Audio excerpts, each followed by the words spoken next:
গল্প মনে পড়ে গেল। একসময় একজন ফেরেশতা এসে এক লোককে বলল, আমি তোমার উপর খুশি, তুমি যা চাইবে আমি তোমাকে তাই দেব, তবে একটা শর্ত, যা তুমি চাইবে আমি তোমাকে সব দেব, তবে তোমার প্রতিবেশীকে দেব তার দ্বিগুণ। লোকটা বলল, একটা রোলেক্স ঘড়ি আমার চাই। ফেরেশতা তাকে রোলেক্স ঘড়ি দিয়ে দিল। প্রতিবেশী দুটো রোলেক্স ঘড়ি পেল। লোকটি বলল, একটা মার্সিডিজ গাড়ি আমার চাই। ফেরেশতা তাকে মার্সিডিজ গাড়ি দিল। প্রতিবেশীকে দুটো মার্সিডিজ দিল। লোকটি বলল, একটা সুন্দর বড় বাংলো চাই। ফেরেশতা তাকে সুন্দর বড় বাংলো দিল। তার প্রতিবেশীকে দেওয়া হলো দুটো সুন্দর বড় বাংলো। লোকটি পরে বলল, দয়া করে আমার শেষ ইচ্ছাটা তুমি পূরণ করে দাও। কি সেটা? আমার একটা চোখ তুমি নষ্ট করে দাও, যাতে কিছু আমি চোখে না দেখতে পাই।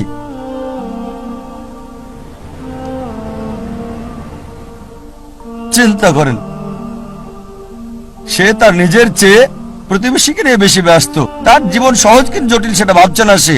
প্রাচুর্য কি দারিদ্রতা যাই থাকুক, সে বেশি চিন্তিত তার প্রতিবেশীর চেয়ে ভালো জীবন যাপন করা নিয়ে। এ কারণেই সে ফেরেশতাকে বলল, আমার একটা চোখ নষ্ট করে দাও, যাতে প্রতিবেশীর দুটো চোখই নষ্ট হয়ে যায়।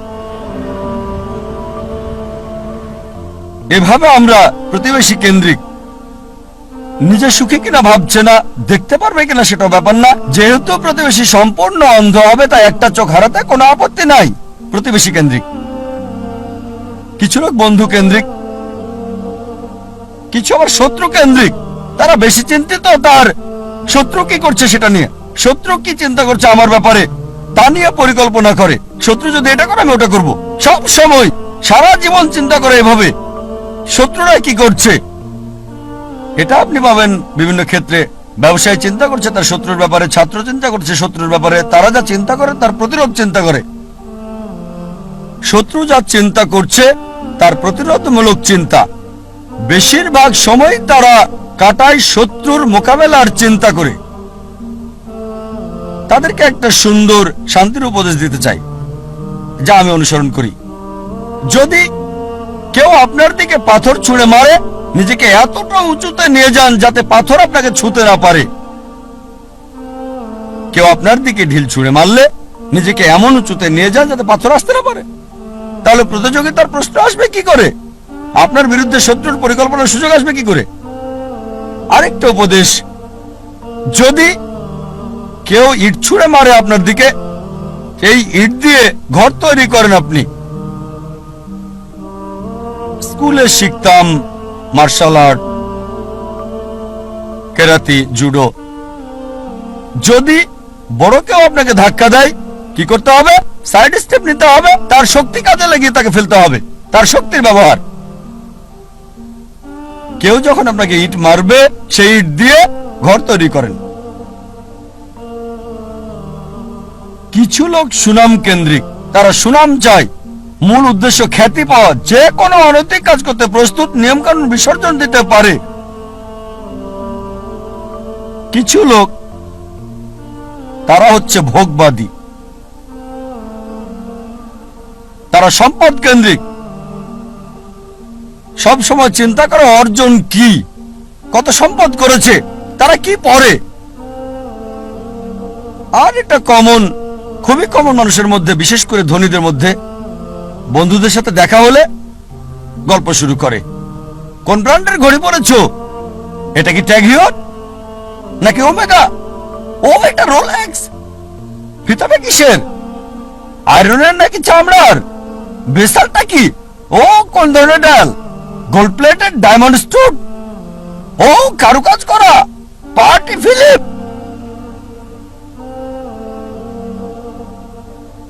ধনী লোকদের অধিকাংশেরই এটা একটা ঘড়ি থাকে না, অনেকগুলো ঘড়ি।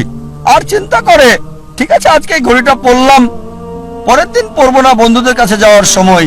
এভাবে চিন্তা করে সময় পার করে কোন অনুষ্ঠানে কোনটা পরবে। একইভাবে গাড়ির ব্যাপারেও কথা বলে।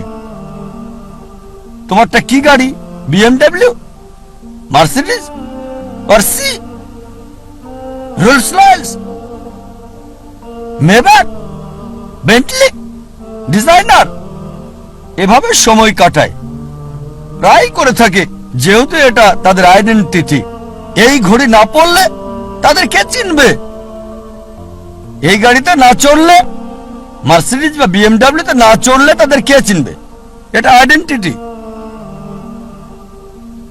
বড় শহরগুলোতে দেখবেন লোকদের কমন চিত্র। ধনী লোকদের দেখবেন তারা কথা বলে, আপনার ঘড়ি কি, কোন শিপের মালিক, উঁচু লেভেলে কোন জেটের মালিক, আমার ব্যক্তিগত জেট আছে, কতগুলো ইঞ্জিন। লোকজন হয়তো ভাববে আমি কিভাবে এসব খুঁটিনাটি জানি ঘড়ির ব্র্যান্ডের ব্যাপারেও। আপনারা জানেন আমার পেশা, আলহামদুলিল্লাহ, সৌভাগ্য বা দুর্ভাগ্য, আমি যে পেশায় আছি আমি সব শ্রেণীর লোকদের সাথে মিশি, একেবারে ভিখারি থেকে রাজা পর্যন্ত। আল্লাহ আমাকে দয়া করেছেন, ভালো অথবা মন্দ, আমি চারপাশের লোকদের সাথে মিশি, ভিখারি থেকে রাজা পর্যন্ত। আর যে সুযোগটা আমি পাই কোন বস্তুবাদীর সাথে যখনই কথা বলি, আমি চেষ্টা করি দাওয়াত দেই, তাদের বলি কোনটাকে ভিত্তি করে আমাদের জীবন আবর্তিত হচ্ছে। বিভিন্ন মানুষের ভিন্ন ভিন্ন কেন্দ্র রয়েছে। কিছু লোক তারা আত্মকেন্দ্রিক, সবকিছুতে নিজেদের কথা ভাবে, পৃথিবীর অন্য মানুষকে নিয়ে কোনো মাথা ব্যথা নেই, নিজেদের নিয়ে তারা ব্যস্ত থাকে। কিভাবে জীবনযাপন করবে অন্যদের নিয়ে চিন্তা করার সময় নেই, তারা আত্মকেন্দ্রিক। কিছু লোক পরিবার কেন্দ্রিক, তাদের সারা জীবন পরিবারকে ঘিরেই কেটে যায়। তারা যে কোনো নিয়ম ভাঙতে বা গড়তে প্রস্তুত, হোক সেটা সঠিক কিংবা ভুল, পরিবারকে সুখী করতে। তাদের মূল উদ্দেশ্যটা হচ্ছে পরিবারকে খুশি করা। কেউ হয়তো পিতামাতা কেন্দ্রিক, কিছু হয়তো পরিবার কেন্দ্রিক, স্ত্রী কেন্দ্রিক বা স্বামী কেন্দ্রিক, কেউ হয়তো সন্তান কেন্দ্রিক। দেখবেন কিছু লোক পিতামাতাকে খুশি করার জন্য যে কোনো কিছু করতে পারে। তাদের জীবনের সব নিয়ম কানুন পিতামাতার পছন্দ অপছন্দের ভিত্তিতে হয়। আল্লাহ কোরআনে বলেছেন, সূরা লুকমান অধ্যায় 31 আয়াত 14, যে আমি মানুষকে নির্দেশ দিয়েছি পিতামাতার সাথে সদ্ব্যবহার করতে। অনেক কষ্ট সহ্য করে মাতাকে গর্ভে ধারণ করেছে, অনেক কষ্ট সহ্য করে তাকে জন্ম দিয়েছে। ঠিক তারপরে আয়াত সূরা লুকমান অধ্যায় 31 আয়াত 15 বলছে, যদি তোমার পিতামাতা চেষ্টা করে, জিহাদ করে, চেষ্টা আর সংগ্রাম করে তোমাকে বাধ্য করে আল্লাহ সুবহানাহু ওয়া তাআলা ছাড়া অন্য কারো ইবাদত করতে, যে বিষয়ে তোমার কোনো জ্ঞান নেই, তাদের মানবে না, তবে তাদের সাথে থাকো ভালোবাসা আর মমতা দিয়ে। তার মানে আমাদের স্রষ্টা বলেছেন পিতামাতাকে ভালোবাসতে, মানতে হবে, কিন্তু স্রষ্টার বিরুদ্ধে যেতে বললে, আল্লাহ এবং তার চূড়ান্ত নবীর বিরুদ্ধে যেতে বললে তাদের মানবে না। তারপরও তাদেরকে ভালোবাসো, সহানুভূতি দাও, সীমানা আছে। কিছু মানুষ স্বামী বা স্ত্রী কেন্দ্রিক, তারা স্ত্রীদেরকে খুশি করতে চায় বা স্বামীদেরকে খুশি করতে চায়।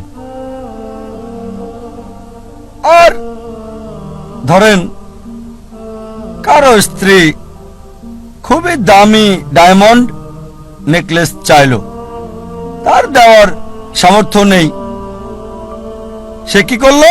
ভিক্ষা করলো, ধার করলো বা চুরি করলো, আর ওই ডায়মন্ডের নেকলেসটা স্ত্রীর জন্য কিনে আনলো। তার লক্ষ্য স্ত্রীকে খুশি করা। কিছু লোক সন্তান কেন্দ্রিক, সন্তানদের খুশি করতে চায়।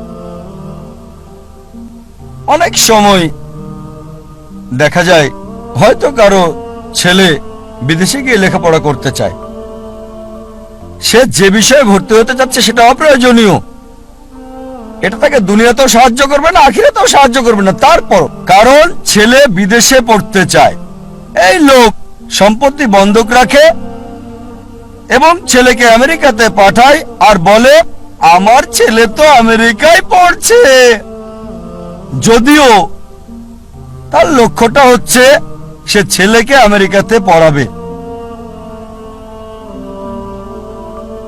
আসলে উদ্দেশ্যটা কি?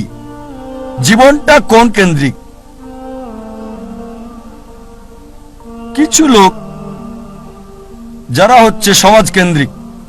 আমরা জানতে চাই আমাদের পরিবারের বাইরের লোকজন কি চিন্তা করে, এভাবে পুরো জীবনটা সমাজ কেন্দ্রিক হয়ে যায়। কিছু লোক প্রতিবেশী কেন্দ্রিক, প্রতিবেশীর সাথে প্রতিযোগিতায় লিপ্ত। একটা সত্যর সন্ধানে সত্য যখন আসে মিথ্যার ঠিকই বিলুপ্ত হয়। আসসালামু আলাইকুম ওয়া রাহমাতুল্লাহি ওয়া বারাকাতুহু। আমি মোহাম্মদ সুজিব দারা আপনাদের সামনে আসলাম আবারও নতুন কোনো ভিডিও নিয়ে। ভিডিওটি ভালো লাগলে বেশি বেশি শেয়ার করে মানুষের মধ্যে ছড়িয়ে দিবেন, কারণ এই ভিডিওটির কারণে মানুষ উপকৃত হতে পারে। আল্লাহু গফুর, আল্লাহু রহিম, আল্লাহু ইউহিব্বুল মুহসিন।